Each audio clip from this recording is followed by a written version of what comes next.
नमस्कार दोस्तों। गणतंत्र दिवस पर नरेंद्र मोदी की, प्रधानमंत्री की, मोदी जी की पगड़ी ऐसी थी। मोदी जी की पगड़ी ऐसी है, मोदी जी की पगड़ी की यह खासियत है, मोदी जी का साफा इस तरह का है, वो बंधनी पगड़ी है, वो विशेष है। इस पगड़ी से एक तीर, कई निशाने हैं। कमोबेश यही बातें चल रही थी। परेड के वक्त का मौका था। तो दूसरी तरफ महाकुंभ में आईटीएन बाबा आ गया, महाकुंभ में हीरोइन आ गई, महाकुंभ में ममता कुलकर्णी महामंडलेश्वर बन गई, महाकुंभ में भाजपा का नेता विधायक महामंडलेश्वर बन गया, और न जाने क्या क्या। माला बेचने वाली उस लड़की की आंखें बताई जा रही हैं, कहीं कुछ और बताया जा रहा है, कहीं कोई बाबा लेके चिमटा किसी को मार रहा है इस पे। और महाकुंभ में महा इवेंट हो रहा है, डबल इंजन का, भाजपा का। इसके पहले कभी ऐसा नहीं हुआ, इससे बड़ा महाकुंभ कभी नहीं हुआ, और न जाने क्या क्या सुनने में आपको आ जाएगा। कुंभ की न जाने कितनी विशेषताएं बता दी जाएंगी।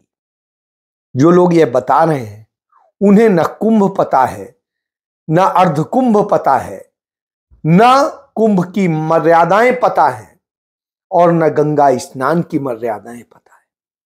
जी हां, कमोवेश इसी तरह से। तो ये सब कौन बता रहा है? ये सब इस देश का गोदी मीडिया बता रहा है, और आपको यही देखना अच्छा लग रहा है। आप रोज बरोज यही सर्च कर रहे हैं। अच्छा, तुम गए महाकुंभ की नहीं गए? अरे नहाओ, इतने सालों बाद पड़ा है। कोई ये बता रहा होगा, कोई और कुछ बता रहा होगा। तो ये किससे चलेंगे? इसके बाद क्या होगा? इसके बाद मोदी निकलेंगे, उनके तथाकथित चाणक्य निकलेंगे और बताएंगे कि मोदी जी ने ये कर दिया, मोदी जी बोलते हैं तो दुनिया सुनती है, मोदी जी तो विश्व गुरु हैं, और न जाने क्या क्या। इसी तरह के पंजाब में चले जाएंगे, दिल्ली में चले जाएंगे, तो वहां पर मीडिया क्या बोलेगा? केजरीवाल जी ने शिक्षा मॉडल बना दिया, केजरीवाल जी ने हेल्थ मॉडल बना दिया, केजरीवाल ने ये कर दिया, जो 70 साल में नहीं हुआ वो कर दिया, और न जाने क्या क्या। इसी तरह से पंजाब में बात करेंगे। पंजाब में डॉक्टर भीमराव अंबेडकर की प्रतिमा को सरेआम एक बड़े चौराहे पर अमृतसर के तोड़ा जाएगा, सिर फोड़ दिया जाएगा। लेकिन साहब, सरकार के खिलाफ किसी अखबार में कोई बात नहीं निकली। खालिस्तान जिंदाबाद के नारे तमाम जगहों पर लगाए जाएंगे, लेकिन एक आवाज नहीं निकलेगी। खालिस्तान जिंदाबाद बोलते हुए रैली निकाली जाएगी, मार्च किया जाएगा, लेकिन मोर्चा लगाया जाएगा, लेकिन कोई कुछ नहीं करेगा। क्यों? क्योंकि गोदी मीडिया को यह दिखाना ही नहीं है, बताना ही नहीं। उसे तो प्रशंसा करनी। क्यों? अरविंद केजरीवाल भारी भरकम विज्ञापन देते हैं, रोज पंजाब सरकार से भर भर के विज्ञापन जारी होता है। उधर केंद्र में मोदी की सरकार है, पूंजीपतियों के ऊपर ईडी लगती है और न जाने क्या क्या लगता है। उसके बाद में विज्ञापन भी मिल जाते हैं, कारपोरेट भी आपके फेवर में खड़ा होता है। इधर यदि कहीं कांग्रेस पार्टी का मेयर न बन जाए तो उसके लिए कांग्रेस पार्टी के 3 महिला पार्षदों के खिलाफ एफआईआर दर्ज करा दी जाएगी। उनको मुल्जिम बना के खड़ा कर दिया जाएगा। क्यों? क्योंकि साहब, आम आदमी पार्टी का मेयर बनना चाहिए। वो ईडी का इस्तेमाल करते हैं, ये पुलिस का और जांच एजेंसियों का इस्तेमाल करते हैं। तो अंतर दोनों में नहीं, दोनों एक ही मोडस ऑपरेंडी अपनाते हैं। एक गंगा की सफाई की बात करता है, एक यमुना की सफाई की बात करता है, और दोनों को गंदा नाला बना देते हैं। गंगा में जो स्नान कर रहे हैं उसे देख लीजिए और यमुना की हालत देख लीजिए, तो अब आप समझ जाइएगा। लेकिन इसी बीच चुनाव आयोग निकल के आ जाता है। वो कहता है कि ये जो सोशल मीडिया प्लेटफॉर्म है ये वास्तव में क्रिमिनल हो गए हैं, ये क्रिमिनल हैं, ये डेमोक्रेसी को, चुनाव प्रक्रिया को खत्म कर रहे हैं, उसे दूषित कर रहे हैं। तो ये सबसे बड़ा प्रदूषण यही है। तो जब सबसे बड़ा प्रदूषण इसे बताते हैं तो आता है आखिर इतना सबको सोशल मीडिया प्लेटफॉर्म से इतनी नफरत क्यों है? क्यों डिजिटल मीडिया से नफरत है? सिर्फ तथाकथित मेन स्ट्रीम मीडिया ही चाहिए जो मोदी जी की पगड़ी बताए, कहीं पर बताए कि अरे कितना महान महाकुंभ हो रहा है, वो बताए कि कहां केजरीवाल ने क्या मॉडल बना दिया है, दिल्ली मॉडल, पंजाब, रंगला पंजाब, यूं बताए। तो अब आप समझिए, ये आपको चाहिए या वो चाहिए जो बताए कि कैसे चुनाव में धांधली हुई, कैसे नरेंद्र मोदी ने धांधली करी है, कैसे अरविंद केजरीवाल ने धांधली की है, कैसे इनके नेताओं ने क्या क्या कुकर्म किए, और यदि ये बताएगा तो उसे प्रदूषण बताया जाएगा। जब मुख्य चुनाव आयुक्त राष्ट्रीय वोटर डे पर यानी नेशनल वोटर डे पर जब संबोधन देते हैं तो प्रदूषण बता देते हैं और इसका इलाज करने की भी बात करते हैं। तो इलाज का भी देख लीजिए। पंजाब में अरविंद केजरीवाल की आम आदमी पार्टी की सरकार ने कई पत्रकारों को गिरफ्तार कर लिया, जेल में डाल दिया। इसी तरह तथाकथित डबल इंजन की सरकार तमाम जगह पे इसी तरीके से कर रही है। कहीं मार दिया जाता है पत्रकार को, छत्तीसगढ़ में मार डाला गया क्योंकि उसने सच बता दिया था भ्रष्टाचार का, और कहीं एफआईआर दर्ज करके जेल में डाल दिया जाता है, कहीं कोई और काम कर दिया जाता है। तो यह खेल चल रहा है। जब ये सब किस बात की पर्देदारी है? संत कबीर जी ने कहा था, निंदक नियरे राखिए कानन कुटिया छावाए। तो निंदक को अपने नियर ही रखिए, यानी पास ही रखिए, और उसके लिए कुटी छपवा दीजिए। क्यों? क्योंकि जब वो आपकी आलोचना करेगा, निंदा करेगा, तो आपके अंदर वो सुधार करने का आएगा। जो दिन प्रतिदिन आपको टोकेगा तो आप सुधार करेंगे, गलतियां नहीं होंगी। तो गलतियां ना हो इसके लिए नहीं हो रहा है, पर्देदारी होगी, छिपाया जाएगा। आरटीआई के कानून को पंजाब में आम आदमी पार्टी की सरकार ने और दिल्ली में केंद्र की सरकार ने बेअसर कर दिया है। अब आपको कोई सूचनाएं नहीं मिलती। आप कहेंगे पीएम केयर फंड पे सूचना दे दीजिए, तो कहा जाएगा ये उस दायरे में नहीं आता है। आप कहेंगे अच्छा चलिए कुछ और सूचनाएं दे दीजिए, कहे नहीं ये नेशनल सिक्योरिटी के खिलाफ है। आप कहेंगे कोई बात नहीं, आप दाम ही बता दीजिए, कहा नहीं ये भी राष्ट्रहित का मामला है। तो साहब फिर आप बताएंगे क्या? तब कोई चला जाएगा भैया चुनाव में गड़बड़ी हुई है हरियाणा में, ये जो तमाम मशीनें 99% चार्ज निकल रही है, कैसे हो सकता है? पूरे दिन वोटिंग हुई हो, 3 दिन रखी रही हो, चौथे दिन ऑन हो, फिर भी 99% चार्ज है, कैसे? तो साहब कोई जवाब नहीं। तो आप कहेंगे अच्छा चलिए उन पोलिंग बूथ्स का हमें सीसीटीवी फुटेज ही दे दीजिए, हम पैसा जमा कराने को तैयार है। नहीं, वो भी नहीं देंगे। आदमी हाई कोर्ट जाएगा तो कहेंगे हाई कोर्ट ने ऑर्डर कर दिया कि दीजिए, हम कानून ही बदल देंगे और कानून बदल देंगे। अभी कुछ ही हफ्तों पहले 10, 20, 15 दिन पहले मैं कांग्रेस की तरफ से उच्चतम न्यायालय में, जिसमें हमारे को नोटिस करवाया हमने, ईसीआई के एक और संशोधन के विषय में जाना पड़ा था।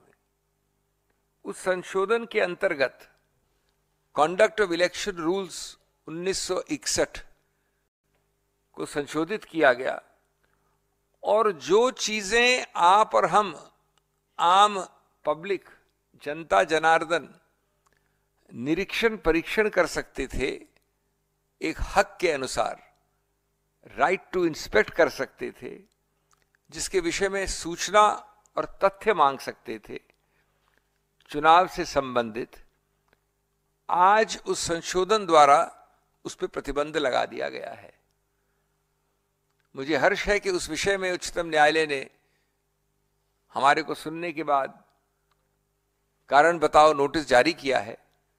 हम आशा और विश्वास करते हैं कि निकट भविष्य में चुनाव की जो पारदर्शिता है, चुनाव की जो समतल जमीन है, चुनाव के विषय में जो हर वोटर को एक हक है जानकारी का, उसको उच्चतम न्यायालय वापस रिस्टोर करेगी। We hope that the Honorable Supreme Court will remove this opacity in the process, which has been unfortunately introduced by an amendment very recently and was not there for decades before this. What we could get earlier, we cannot get now unless the Supreme Court steps in. यही किया चुनाव आयोग ने दिल्ली की मोदी सरकार से मिलकर। 1 करोड़ वोटों की हेरा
कि इस चुनाव आयोग का गठन खुद मोदी ने किया था, इसीलिए इन पर पूरे देश की नजर है। देश की जनता का मानना है कि आंकड़े बदलकर चुनावी नतीजे को बदलने की कोशिश की जा रही है। नतीजतन जो कानून 1961 में बना था, उस कानून का उल्लंघन करके सूचना नहीं दी, लेकिन सूचना छिपाने के लिए कानून बदल दिया। ये वही चुनाव आयोग कर रहा था जिस चुनाव आयोग के मुख्य चुनाव आयुक्त कह रहे थे चंद दिन पहले कि हमारे सबसे बड़ा मंत्र क्या है? पारदर्शिता, पारदर्शिता और पारदर्शिता, ट्रांसपेरेंसी, ट्रांसपेरेंसी और transparency. Media is present in all our activities every time. Movement हो, ईसीआर रोल हो, मशीन्स का मूवमेंट हो, everywhere media is involved. So it's transparency, transparency, transparency. आज वही सब कुछ छिपाओ, छिपाओ और छिपाओ पे, और जो छिपाने को तैयार ना हो तो उस पे एफआईआर दर्ज करो, उस पे कार्रवाई करो, उसके लिए भी कानून बनाओ, इसकी बात कर रहे हैं। तो आप समझिए क्या हो रहा है। उधर अरविंद केजरीवाल अपने ही राग आलाप रहे हैं। जो सबसे बड़ा भ्रष्ट है, प्रमाणित हो चुका है, जिसके खिलाफ चार्जशीट हो चुकी है, वो दूसरों को सबको भ्रष्ट बताता है।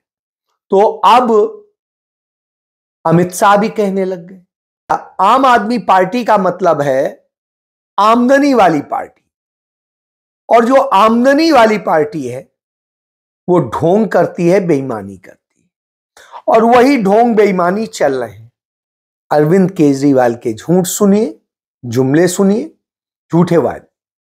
तब एक व्यक्ति दिल्ली का बोला कि साहब हमें मुफ्त बिजली पानी मत दीजिए, हमें तो पक्की नौकरी दे दीजिए, हम बिजली पानी खरीद लेंगे, उसका पूरा भुगतान दे देंगे, हमें सब्सिडी भी नहीं चाहिए, लेकिन हमें नौकरी दीजिए। तब सब अरविंद केजरीवाल 11 साल में 429 नौकरियां दे पाते हैं पक्की, तो वो क्या पक्की नौकरी देंगे। और नरेंद्र मोदी से तो आप उम्मीद ही मत करिए।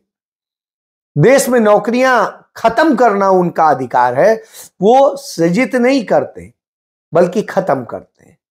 और आउटसोर्स का धंधा इन लोगों ने, इनकी दुकानदारी का वो है, क्योंकि उसके जरिए अपने अयोग्य लोगों को कैसे ठेकेदारों के जरिए रखवाते हैं। तो यह धंधा चल रहा है। जब यह धंधा चल रहा हो तो आप अपने बच्चों का भविष्य सोच सकते हैं क्या होने वाला है।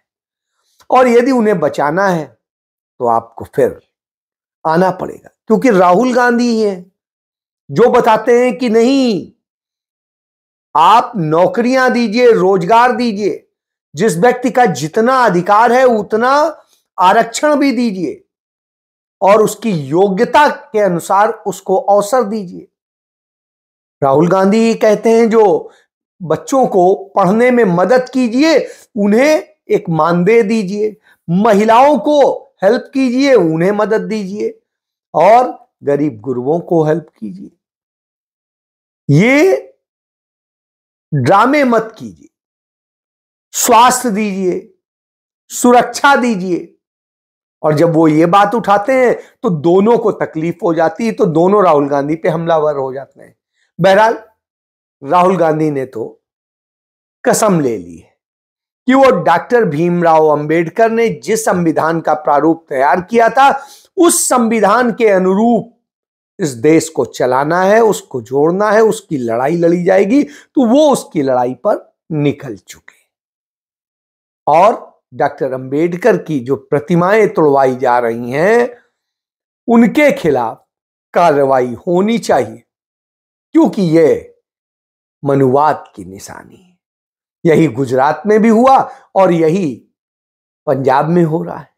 तो आप समझ सकते हैं कि दोनों का सिस्टम एक है। जय